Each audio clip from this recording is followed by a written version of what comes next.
Buenos días. Bueno, y a modo de introducción, pensaba que sería bueno, antes de comenzar esta serie, hacernos algunas preguntas con respecto a la iglesia. ¿Qué es la iglesia? Las personas tienen diferentes conceptos sobre la iglesia, pero es importante que nosotros sepamos esto. También, ¿por qué es tan importante la iglesia? ¿Es posible tener una relación con Jesús sin tener una relación con la iglesia? Son algunas preguntas que vienen a mi mente y que por ahí las personas se hacen. Y otra es, ¿vivimos y modelamos la realidad de lo que significa ser iglesia? Evidentemente el Señor tiene un plan con la iglesia. Ahora, cuando oraba le pedíamos al Señor esto, ¿no? Que hay cosas que nosotros sabemos sobre la iglesia. Acá hay gente que se ha criado en la iglesia. Yo empecé a ir a la iglesia cuando cumplí 1 año. ¿Sí? No me acuerdo de nada, pero me llevaban en el cochecito, ¿sí? Me dice mi mamá, y ahí empezaron a ir a la iglesia. Y desde ese momento, ¿no? Mi mamá aceptó al Señor, mi familia, y empecé a aprender cosas sobre la iglesia, conceptos. Pero no estamos hablando solamente de conceptos, estamos hablando de una realidad. Si vivimos la realidad de lo que ya sabemos que es la iglesia, ¿sí? Y vamos a ver en primer lugar en esta mañana la naturaleza de la iglesia. Y vamos a derribar algunas nociones equivocadas. Lo primero, esto tal vez usted lo sabe, la iglesia ¿qué? No es un edificio material. Estas paredes que nosotros le decimos vamos a la iglesia, en realidad nosotros ¿a dónde vamos? Vamos a un local, vamos a un edificio hecho de manos. Pero no es esto la iglesia. Alguno dice, uy, qué desilusión. Bueno, pero esto en realidad no es la iglesia, es el lugar donde se congrega la iglesia. Algo importante también, la iglesia no es simplemente el culto que se celebra aquí los fines de semana.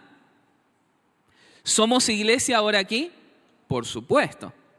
Pero la iglesia se mantiene viva durante los 7 días de la semana. Porque si usted vive la realidad de la iglesia solamente hoy día, ¿qué pasa? Se apaga, se duerme la iglesia. ¿A dónde se va? No. Durante toda la semana, distribuida en diferentes lugares, en empresas, en universidades, en el trabajo, en hospitales, la iglesia sigue funcionando. Y tiene que ser muy poderosa. Porque usted no está solo, aunque se vea solo. Y algo importante también, la iglesia no son solamente sus líderes, sus referentes, pastores ancianos, diáconos o referentes de áreas. No son solamente ellos. Usted dirá, si hiciéramos una encuesta ahora, y yo le pregunto, ¿la iglesia son los referentes y líderes de la iglesia? ¿Usted me diría? No, evidentemente que no. Bueno, pero a la hora de vivir la iglesia, si nosotros no nos comprometemos, si no somos parte vital y activa de la iglesia, lo que estamos diciendo es que la iglesia son ellos. La iglesia son los que la llevan adelante. Vamos a poner un ejemplo. Dios quiera que esto no pase, pero imagínense que yo como anciano pastor o alguno de los ancianos pastores de aquí de la iglesia empieza a tomar malas decisiones. ¿Sí? He puesto algunas preguntas. Si yo o alguno de ellos vive velando por sus propios intereses y los proyectos personales, si dejan de leer o dejamos de leer la palabra, si a mí se me ocurre no orar más, si vivo en inmoralidad y pecado, ¿esto afecta? ¿Y si usted lo hace? También. Pero a veces vivimos descansando de la espiritualidad de otro. Por supuesto que a nivel de influencia y posición es como que se siente mucho más el cimbronazo, por supuesto. Pero no son solamente los referentes espirituales los que deben tener conciencia de que son iglesia, en donde se encuentran, no acá. Sino que todos nosotros somos llamados a guardarnos de la inmoralidad, de cuidar la vida espiritual, de guardar su intimidad con el Señor, de estar en oración, de no velar por sus propios intereses, de no tomar malas decisiones, porque esto nos afecta a todos. Sus decisiones, así como usted, espero que los ancianos no tomen malas decisiones con sus vidas, bueno, lo mismo le pedimos a ustedes.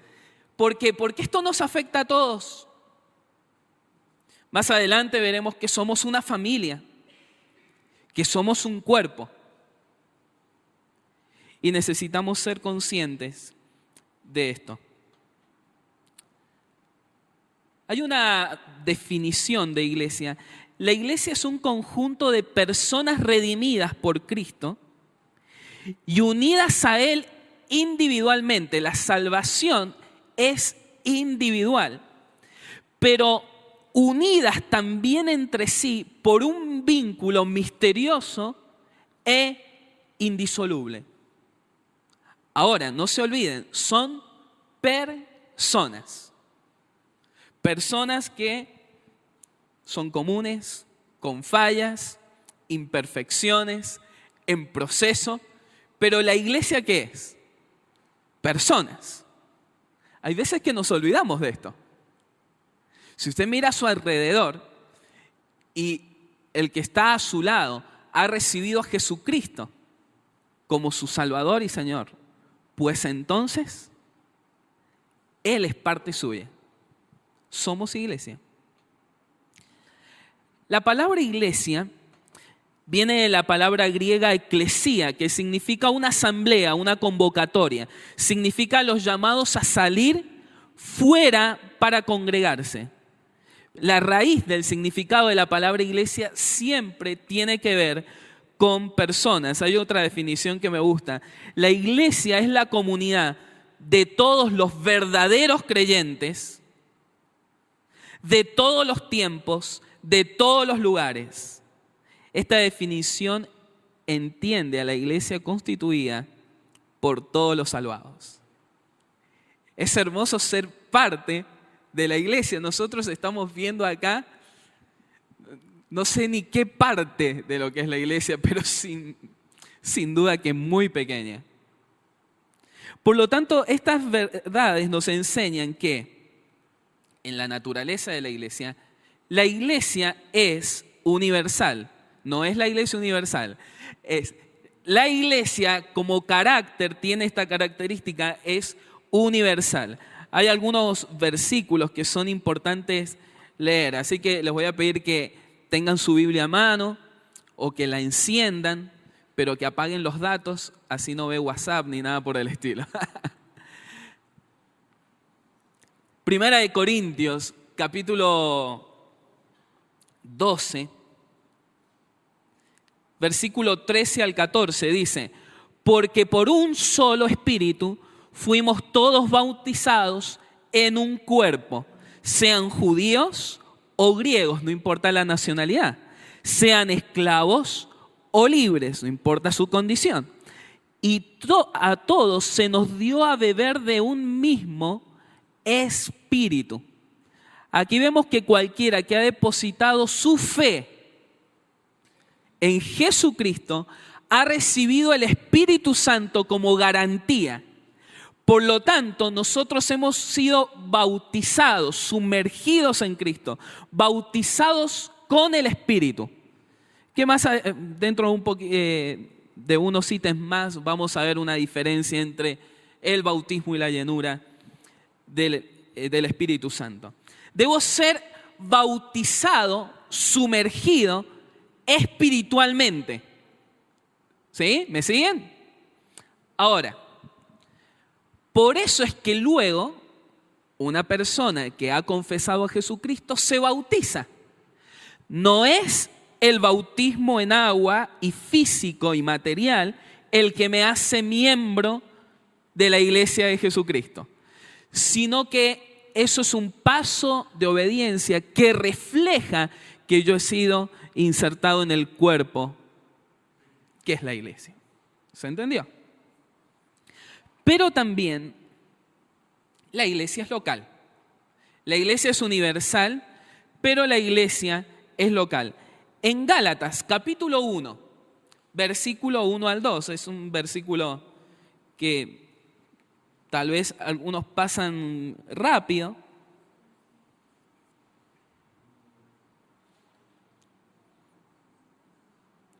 Gálatas, capítulo 1, versículo 1 al 2. Ahí lo encuentro. Pablo, apóstol, de hombres ni esperen, que acá estoy. Pablo, apóstol, no de hombres ni por hombres, sino por Jesucristo y por Dios, el Padre que lo resucitó de los muertos. Y todos los hermanos que están conmigo a las iglesias de Galacia. Aquí vemos que en la provincia de Galacia había ¿qué? Hermanos, pero había iglesias. A las iglesias, ¿ven? Menciona una provincia de manera que la iglesia es local. Y esto es importante, porque la iglesia universal, algunos dirán, hay un teólogo, Wayne Grudem, que habla que la iglesia es visible también e invisible. Invisible es la iglesia que Dios ve, que nosotros no vemos. Imagínense en el cuadro que hoy tiene el Señor desde los cielos. Primero, físicamente, hoy día nosotros estamos congregados aquí, pero en tantas partes del mundo se reúnen a alabar al Señor. ¡Qué cuadro!, ¿no? Pero también de todas las edades y de todos los tiempos. ¿Eso usted lo puede ver? No lo podemos ver. Por lo tanto, la iglesia es invisible, pero visible también. Al ser local, la iglesia debe representar localmente lo que el Señor ideó para la iglesia. Y hay veces que hay contradicciones, ¿sí?, entre lo local y lo universal. Y esto no tendría que ser así. Nosotros deberíamos reflejar claramente a Jesucristo como iglesia. Eso es lo que el Señor tenía en mente. Hay muchas figuras de la iglesia y las vamos a ver a lo largo de esta serie, pero me parecía como introducción importante algunos conceptos generales de la iglesia. Vamos a ver hoy día lo que nos amerita, que es la iglesia como edificio espiritual. La Biblia nos enseña que, como cualquier edificio, la iglesia está conformada por cimientos, por material, por constructores y por un arquitecto que guía la obra. Y vamos a ver algunos principios de la edificación espiritual. El primero, no puede haber edificación ¿sin qué? Sin cimientos sólidos, porque le agregué sólidos porque tal vez uno dice, bueno, he hecho cimientos, pero hay que ver qué echamos como cimiento. Si yo he hecho arena como cimiento, ¿qué piensan? Y no vamos a llegar a ningún lado. El cimiento tiene que ser sólido. Y 1 Corintios capítulo 3, versículo 11, dice, porque nadie puede poner otro fundamento que el que está puesto, el cual es Jesucristo. Jesucristo es la pieza fundamental de la iglesia. Si no está Jesucristo, no hay iglesia. ¿Sí? Ahora, hay otro versículo sumamente importante. Efesios capítulo 2, versículo 20 al 22. Dice, edificados sobre el fundamento de los apóstoles y profetas, siendo la principal. Acá hay algo importante. Habla de un cimiento y fundamento, ¿sí? Pero también habla de una piedra principal dentro de ese cimiento y fundamento. La principal piedra del ángulo, Jesucristo mismo, en quien todo el edificio, bien coordinado, va creciendo para ser un templo santo en el Señor, en quien vosotros también sois juntamente edificados para morada de Dios en el Espíritu. Ahora, hay un concepto importante a entender acá, que es piedra del ángulo. No vamos a desarrollarlo por completo, pero porque sería largo. Tuve que llamar a un arquitecto, pero yo no entiendo nada de arquitectura. Entonces lo llamé a Fernando y le digo, explícame en la arquitectura qué es la piedra del ángulo. Lo tendría que haber grabado para pasar el audio, porque es muy interesante. Pero me pasó algunos datos. Es de un arquitecto, no lo hice yo. La piedra del ángulo tiene 3 conceptos. Miren qué importante esto. En primer lugar, es la piedra fundamental. Se identifica la piedra angular con la piedra fundamental que inicia la fundación, la cimentación de un edificio, y que se trataba de una piedra en ángulo colocada en una de las esquinas que demarcaba construcción. Era la base, era lo primero, era el puntapié inicial. Sin esa piedra no se podía empezar a construir. Esto nos habla de que antes que cualquier cosa, siempre tiene que estar Jesús. Él es el fundamento. Antes de comenzar un proyecto, un ministerio, una nueva área en la iglesia, si no está Jesús, se desmorona todo. Pero miren que eso yo lo sabía, pero no sabía lo siguiente. Miren, también hay un concepto para piedra del ángulo que es keystone. Es piedra clave. En construcciones antiguas se relaciona con la clave de la bóveda o arco, que a su vez se identifica con la cúspide o punto más elevado. Si ustedes vieran en diseños antiguos, un arco, antes era increíble cómo se construía y era como un encastre. La piedra que de alguna manera guiaba todo y que estaba allá en la cúspide era la piedra del ángulo. Si yo saco esa piedra, se desmorona todo el arco. Esto nos habla que Jesús no solamente está abajo, sino también que Jesús está arriba. ¿Por qué es importante esto? Porque muchas iglesias comenzaron bien, pero terminaron mal. Porque pusieron a Jesús, pero después dijeron, bueno, ya está. No hace falta más del Señor acá. Y esto es un error. Y miren el otro concepto. La piedra del ángulo también se la conoce como una piedra de encadenado que está en los vértices, que sostiene los 2 muros. Por lo tanto, Jesús no está solamente abajo, no solamente está arriba, sino que está a los lados y en todas las esquinas.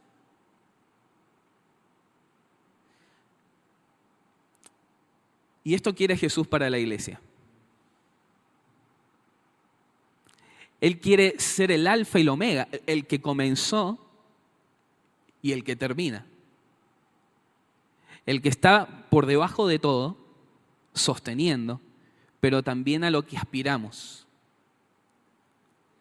Cuando esto lo olvidamos, la iglesia se desmorona. Ahora, esta piedra angular, que es principal en el fundamento, comparte a su vez las bases del edificio con otras piedras que son muy importantes. Mire lo que dice Efesios, capítulo 4, versículo 4 al 6. ¿Por qué? Porque ¿qué hace que una iglesia sea iglesia o que no sea iglesia? Bueno, lo hace sus cimientos, sus bases. Si no tiene estas bases, pues no es iglesia. Cualquier cosa menos iglesia. Hay un solo cuerpo, un solo espíritu, así como también fueron llamados a una sola esperanza, un solo Señor, una sola fe, un solo bautismo, un solo Dios y Padre de todos, que está sobre todos y por medio de todos y en todos. Este versículo es fundamental para hablar de iglesia, porque nos dice en primer lugar que solo hay un cuerpo, es decir, una iglesia donde el Señor es el pastor, el Señor es el guardián, Él es el esposo prometido. Trasciende las denominaciones, trasciende la liturgia, trasciende los tiempos, trasciende las edades. Hay un solo cuerpo y Pablo se encarga del solo repetirlo. Es uno solo, representado en diferentes locales. Pero también hay un solo espíritu. A lo largo de los años, muchos grupos han dicho, y hoy por hoy también, tener el espíritu. Pero entonces, ¿por qué hay tantas contradicciones? No estamos hablando de forma o liturgia de la iglesia. Liturgia me refiero al orden del culto, a todo lo que se va haciendo, a las canciones y demás. Hay muchas diferencias. Mire, hay maneras, yo he escrito algunas, no están ahí proyectadas, pero hay maneras bíblicas en que el Espíritu Santo guía a la iglesia. Si nos aferramos a eso, podemos decir que con diferentes iglesias compartimos el mismo Espíritu. Más en este tiempo que se están levantando iglesias. El Espíritu Santo guía a la iglesia con percepción y luz con respecto a pasajes de la palabra, que de otro modo no podría interpretarlo si no fuera porque el Espíritu Santo da luz. Conciencia de la voluntad de Dios, discernimiento de peligro o de falsedad, falsas doctrinas, falsos maestros, paz en medio del caos, confianza en un entorno donde de otro modo hubiera existido el temor y la vacilación. De ese modo opera el Espíritu en la iglesia, convicción de no estar solo, pese a que en la realidad nadie me está acompañando. La innegable conciencia de maldad que incluye la presencia del enemigo y de sus agentes. El Espíritu Santo nos muestra estas cosas. Dolor por el pecado, culminando en arrepentimiento verdadero. Si el Espíritu Santo opera de esta manera, podemos decir, bueno, es el mismo Espíritu. Les leo, escribe John MacArthur en su libro Fuego Extraño, muy recomendado el libro. Presta atención a esto. Con respecto al Espíritu Santo, porque hoy por hoy hay tantas cosas, ¿no?, deambulando por ahí. El verdadero ministerio del Espíritu Santo es exaltar a Cristo, sobre todo para lograr que Cristo sea exaltado y alabado por su pueblo. No busca su propia gloria, busca la de Cristo. El Espíritu hace esto de una manera personal y única, en primer lugar, al reprobarnos y condenarnos, mostrándonos nuestro propio pecado, abriendo nuestros ojos a lo que es la verdadera justicia y haciéndonos sentir profundamente nuestra responsabilidad ante Dios. Eso lo obra el Espíritu Santo.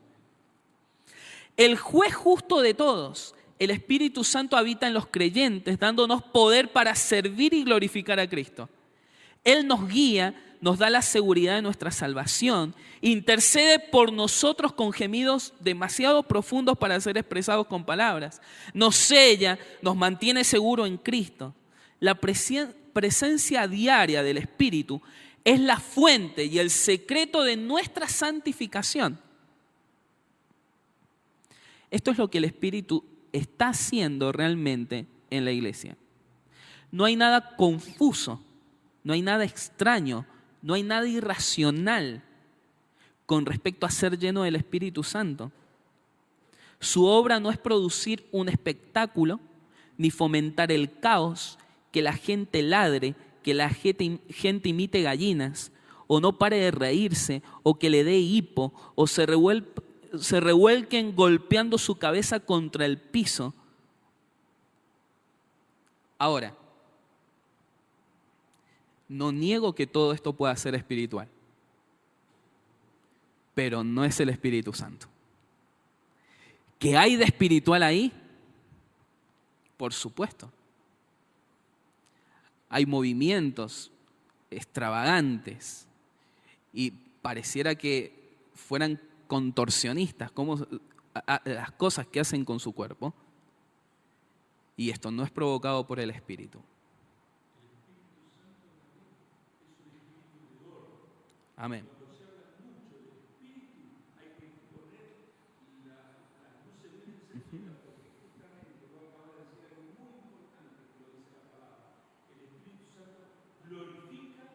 A Dios. Amén. Y la Biblia nos habla claramente de la manifestación del Espíritu.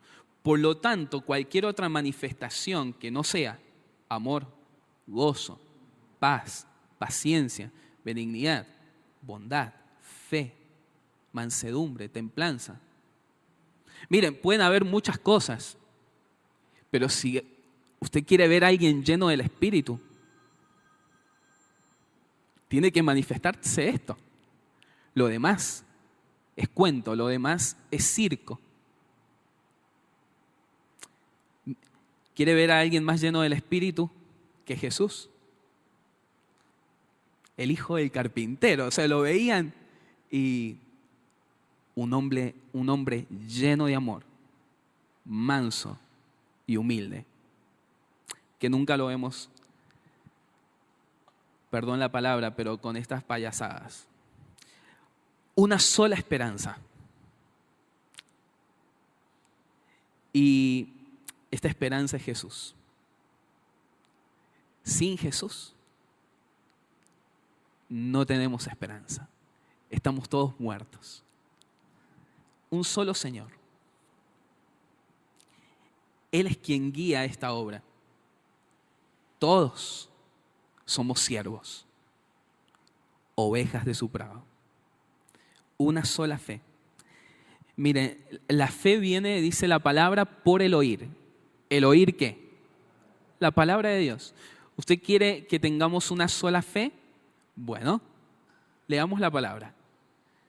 Ante cualquier duda que tengamos o discusión sobre un asunto, nuestro punto de unión es la palabra de Dios. Fuera de la palabra de Dios, empiezan las divisiones y demás cosas.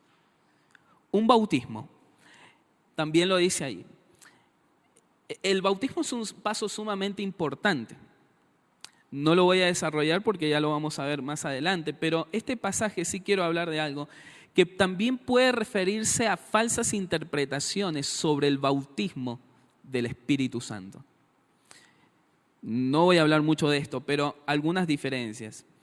El bautismo en el Espíritu es aquella obra de Dios mediante la cual los creyentes son sumergidos en Cristo. ¿Para qué? Salvación. Si usted ha aceptado a Jesucristo, usted ha sido bautizado con el Espíritu, sumergido en Cristo. ¿Para qué? Para formar parte de este edificio espiritual. La llenura del Espíritu es esa obra de Dios mediante la cual Él llena, controla y capacita al creyente que es sumiso y dependiente del Señor. El bautismo del Espíritu nos habla de una posición donde estamos. ¿Sí? ¿Me sigue? No quiero marear. De una posición. La llenura no es un evento, es un presente continuo. Sed llenos del Espíritu Santo. Yo una vez que soy bautizado no necesito ser rebautizado, pero una vez que soy lleno, necesito ser llenado continuamente. Y esto es importante porque está muy claro en la palabra. Algunos pasajes que usted puede anotar es 1 Corintios 12:13, Gálatas 3:27, 2 Corintios 5:17. El bautismo del Espíritu nos habla de salvación. La llenura del Espíritu nos habla de santificación. ¿Sí? Y hay un solo Dios, el cual es, me encanta esto, el cual es sobre todos. ¿Hay alguien más que Dios aquí? No, Él es sobre todos. Me gusta esto también porque nos deja un ejemplo de cómo también nosotros tenemos que estar como referentes de la iglesia. Dice, entre todos. Y dice, y Él está en nosotros. Ahora, pregunta importante, ¿está en todos nosotros? Porque eso me hace parte de la iglesia. Usted dirá, ay, qué fea pregunta. Bueno, pero es que hay que hacerla. ¿Por qué? Porque lo que me hace iglesia es haber sido sumergido en Cristo Jesús, entendiendo que Él es el único que puede darme salvación. No puede haber edificación sin materiales adecuados. El primer material, amor. 1 Corintios capítulo 8, el conocimiento envanece, mientras que el amor edifica. Si no hay amor detrás de todo lo que hacemos, no habrá edificación. Ahora, esto es un amor sobrenatural, no es cualquier amor. Porque el amor no es solamente para los que me caen bien. ¿Qué lo hace sobrenatural? Amar, eso es el Evangelio. Y el Señor dice, ¿y qué obtienen ustedes si aman a sus amigos?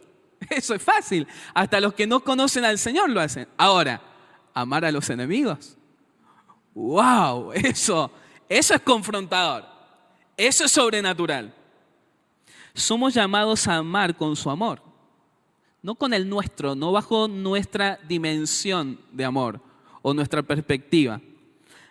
Debemos amar a Dios y amar a los hijos de Dios. Debemos amar a Dios y amar a nuestro prójimo. Mateo dice que habrá tanta maldad que el amor de muchos se enfriará. Es una característica de los últimos tiempos. Nosotros no podemos dejar que esto llegue a nuestra iglesia, que nuestro amor se enfríe.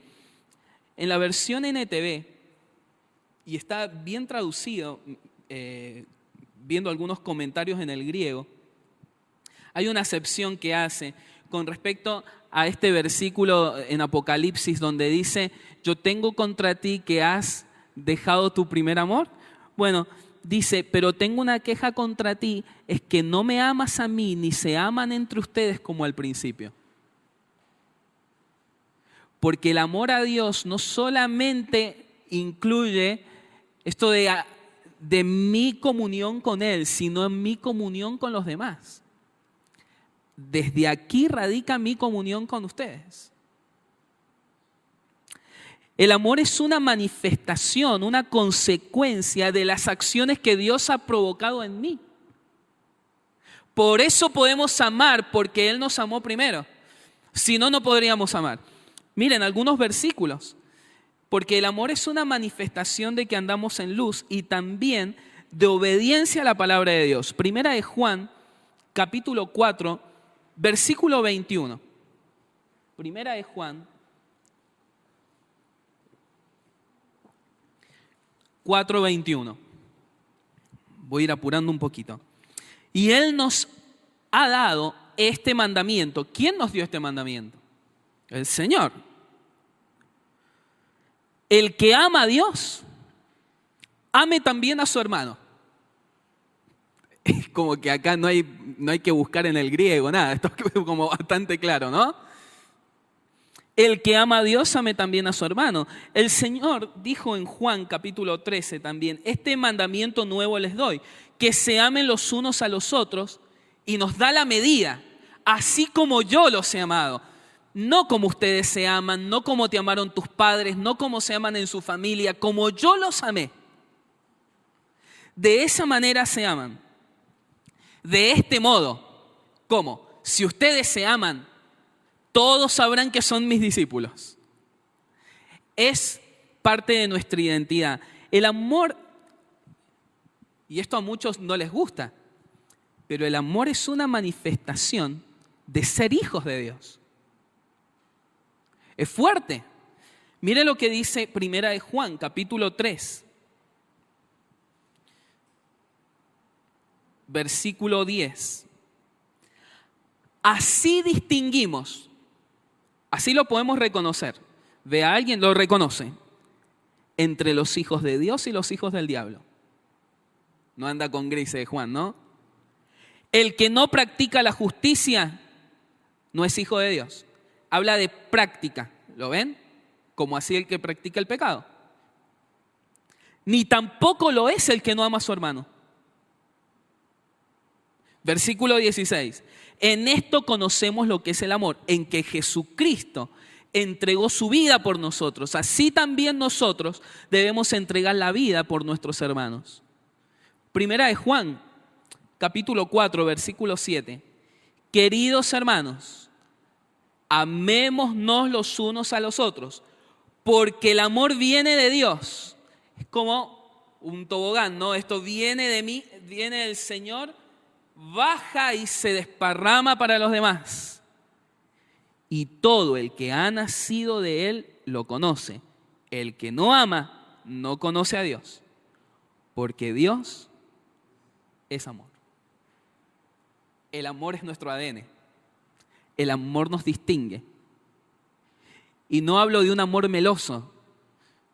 No hablo de un concepto de amor romántico. Hablo de un amor cargado de profundidad y convicción, que todo lo cree, todo lo sufre, todo lo espera, todo lo soporta. No es un amor lleno de corazones, es un amor lleno de entrega, que no tiene que ver ni con abrazos, ni con... No, tiene que ver con convicción, entrega y decisión. Así nos amó el Señor. Y un segundo material que necesitamos es piedras. Pero en el buen concepto, porque algunos dicen linda piedra para la onda. No, no es ese concepto. Primera de Pedro, capítulo 2. Versículo 4 al 5. Cristo es la piedra viva. Es la piedra angular. Rechazada por los seres humanos, pero escogida y preciosa ante Dios.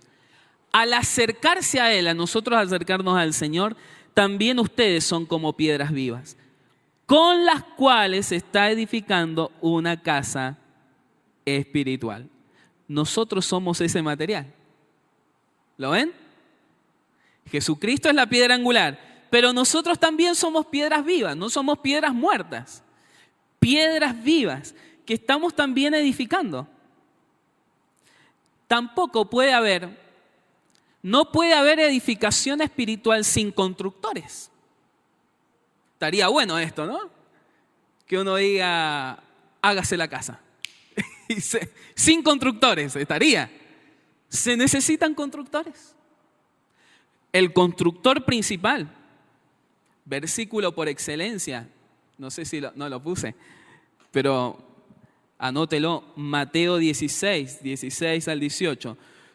Pedro va a decir la siguiente frase: tú eres el Cristo, el Hijo del Dios viviente, afirmó Simón Pedro. Dichoso tú, Simón, hijo de Jonás, le dijo Jesús, porque eso no te lo reveló ningún mortal. Y le va a decir el Señor: yo te digo, tú eres Pedro, y sobre esta piedra, sobre esta roca, edificaré mi iglesia. ¿Qué declaración del Señor? El Señor está diciendo, edificaré. ¿Quién es el que la edifica? Habla también de tiempo futuro Y este verbo también tiene una connotación de presente, que la está edificando y que la edificará, porque el Señor hasta el día de hoy está trabajando. Edificaré mi iglesia. ¿De quién es la iglesia? Del Señor. Mi iglesia. Si el Señor edifica, estemos tranquilos.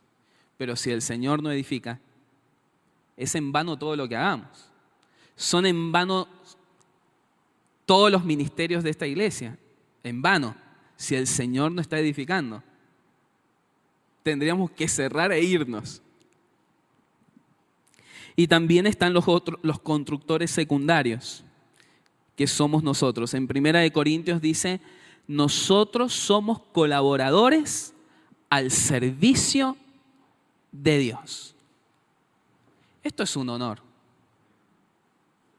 No sé si alguna vez ha sido parte de algo grandioso. Usted dirá, sí, bueno, no existe nada más grandioso que ser parte del equipo del Señor. Y construir, ¿sí? Construir y ser parte de la iglesia. Tampoco, en último lugar, puede haber construcción si no cumplo con las instrucciones dadas por el arquitecto. Imagínense que yo voy a construir una casa y hay gente dirigiendo la obra, ¿o no? Y yo me meto y digo, no, vamos a mezquinar un poco acá de material porque no me alcanza. Y me meto y empiezo a hacer la mía, por decirlo de alguna manera. No va a llegar a buen puerto esto. Y esto tiene que ver con que Dios ha dado sus instrucciones para edificar. No edificamos según nuestro parecer, porque la iglesia va a terminar mal. Cada uno, dice 1 Corintios también, que debe tener cuidado cómo sobreedifica y de los materiales que uno usa. No, hermanos, esto es la casa del Señor. No podemos traer cualquier material de construcción. Mis ideas tienen que ser filtradas por el Espíritu. Filtradas. Alguno dice, yo tengo una idea para el evangelismo. Pueden haber buenas ideas. Buenísimas las ideas. Tienen que ser filtradas. Filtradas por el Señor. Filtradas por su palabra. ¿Se entiende? Y en último lugar, lo vamos a ver rápidamente. Hay enemigos de la edificación. Podrían haber muchísimos. Pero yo le pido que si usted se identifica en alguno de estos, le pida al Señor que lo saque. Que lo saque de su vida. Porque esto, como dijimos al principio, nos afecta a todos. El primer enemigo es la falta de comunión con Dios y el autoengaño. Este mensaje que hemos oído de Él y que les anunciamos, Dios es luz y en Él no hay oscuridad. Si afirmamos que tenemos comunión con Él, pero vivimos en la oscuridad, mentimos.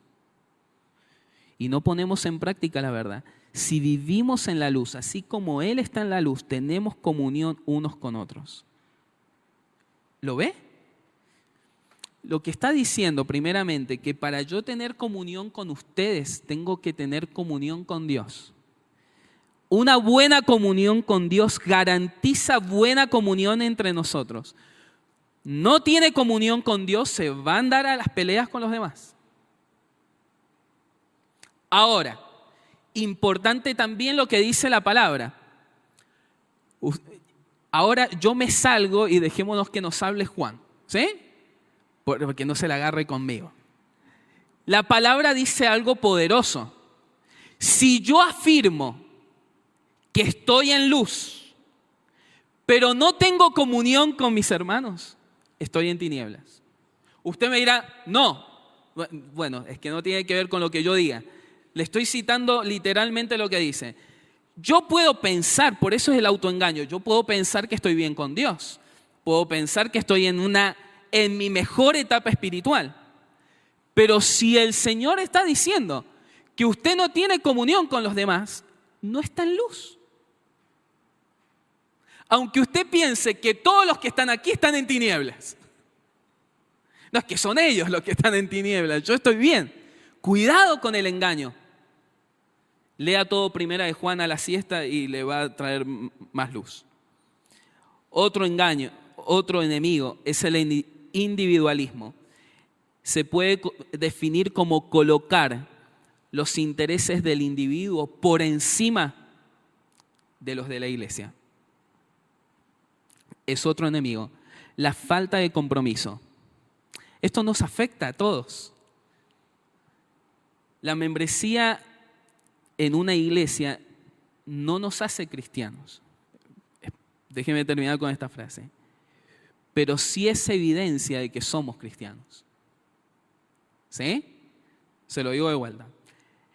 El que yo asista a una iglesia no me hace cristiano.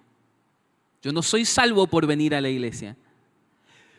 Pero venir y congregarse es una evidencia, ¿ven?, de que soy hijo de Dios. Mantenerse al margen de la iglesia no revela nuestra identidad con Cristo. No podemos confesar a Cristo y evitar a su pueblo. No involucrarnos los unos con los otros.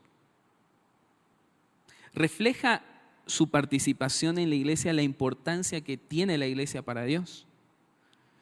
Si un hermano anda mal, ¿quién es responsable?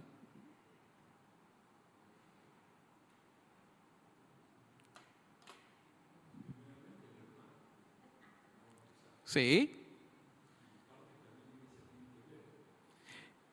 Le leo un pasaje para que tampoco sea yo el que se lo diga.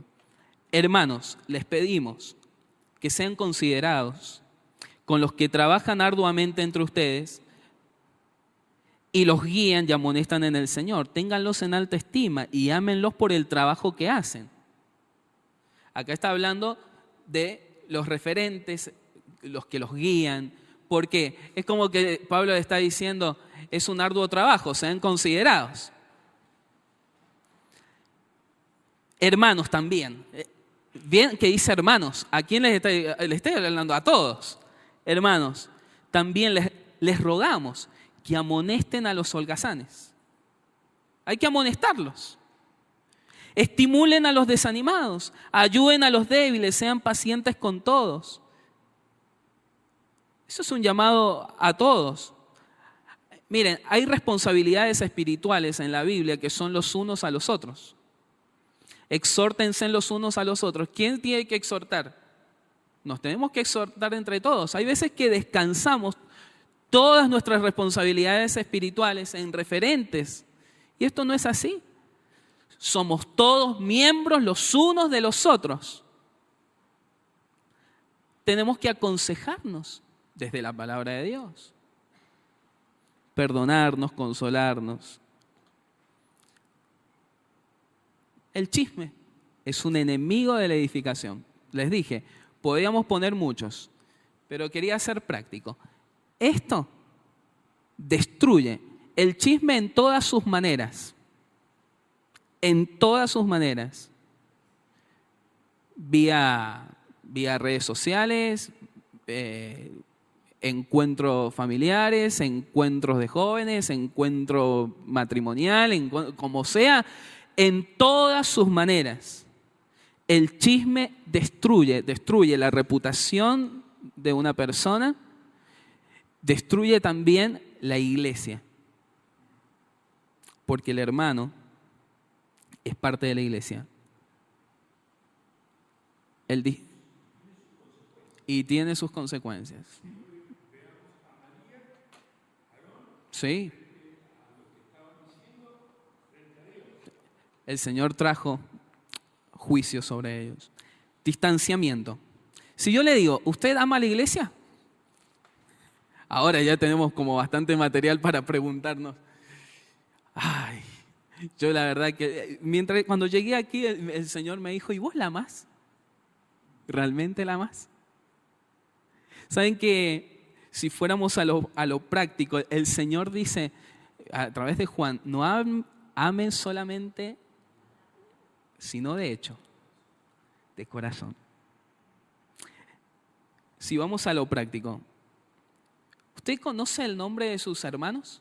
Usted dirá, bueno, eso no es amor solamente. No, pero nos habla de un acercamiento. Y no digo que vaya a almorzar todos los días a la casa del hermano. Estoy hablando de que usted tiene que procurar la unidad. ¿Hay hermanos que son más cercanos? Por supuesto, pero eso no significa que no sean parte del cuerpo. Mire, esta mano puede estar lejos de esta mano, pero para trabajar se unen de una manera poderosa.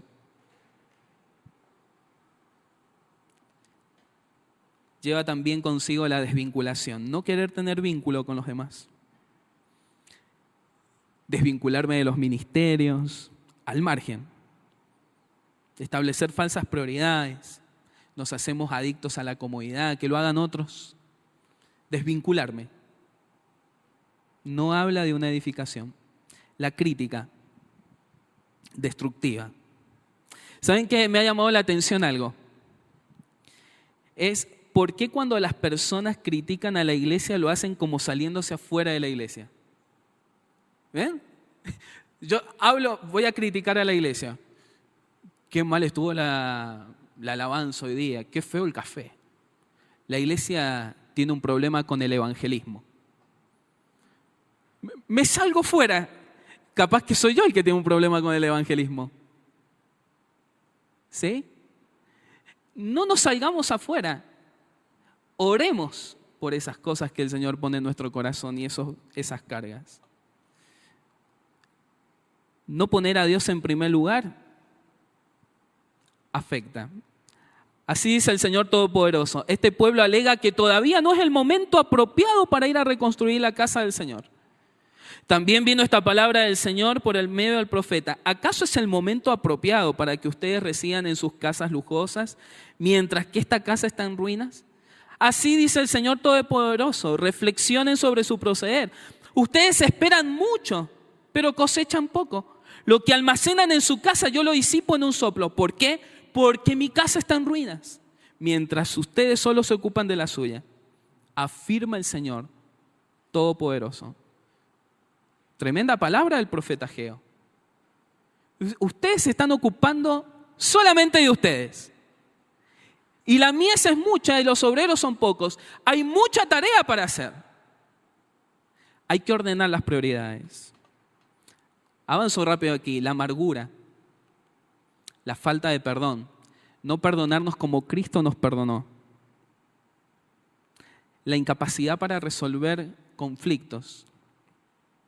Saben que cuando el apóstol Pablo habla de los conflictos en las iglesias, nunca le dice, presten atención acá, esto es sumamente importante y Dios quiera que podamos resolver un problema. Acá les hablo como familia, hermanos, ¿no? Nunca el apóstol Pablo a los de Efeso le dicen váyanse a Colosas. Y a los de Colosas váyanse a Corinto. Y a los de Corinto, que ahí hay muchos que son inmaduros espirituales. ¿Por qué no te vas a Filipos? ¿Lo ves eso en la palabra? No, sopórtense, perdónense, edifíquense los unos a los otros. Hermano, no se vaya de la iglesia sin resolver sus conflictos. Y una vez resueltos, ¿por qué se va? No habla de que los resolvió. ¿Sabe? No hablo solamente de esta iglesia, hablo de las iglesias en general. La iglesia local hoy por hoy no está representando lo que es la iglesia universal. ¿O usted puede salirse de la iglesia universal? No. ¿Por qué se sale de la local? Y no hablo de salirse porque no le gustó esto o aquello. La iglesia no es un supermercado. ¿Sabe por qué le digo esto? Porque nosotros hacemos algo sabio para comprar, pero no hay que hacerlo con la iglesia. Yo compro la carne en el Coto, le estoy haciendo propaganda al Coto. ¿Sí? Los artículos de limpieza acá, la verdura acá, me voy a la feria. ¿Está bien eso? Sí, pero no con la iglesia. Es que me gusta la alabanza de acá, pero la prédica de allá, y me gustan los grupos pequeños de allá, y no estoy en ningún lado. No representa la iglesia. Porque hay que aceptarla con todo lo que es la iglesia. Y me voy sirviendo de diferentes cosas, y eso no es así. La familia tiene diferentes caracteres, temperamentos y miembros. Tenemos que aprender a resolver conflictos. Los dos últimos. Un alto concepto de nosotros mismos. Y en último lugar, el pecado. Toda construcción necesita ser purificada. Lo vimos en el libro de Levíticos, cuando una casa estaba llena de hongos, el sumo sacerdote venía a inspeccionar. Y había ladrillos que había que sacar, había que raspar. Si acaso hay algo de todo esto en medio de nosotros, roguemos al Señor para que sea sacándolo. Y miren, preste atención a lo que digo. Sea sacando esa podredumbre, no que lo saque a usted, que saque esa podredumbre y usted caiga en arrepentimiento delante del Señor. Verdadero, arrepentimiento verdadero, quebrantado delante del Señor. Porque no importa quién sea el miembro, si hay pecado oculto, si hay cualquiera de estas cosas, nos afectamos todos. Acán era un miembro común y corriente, pero en su casa tenía escondido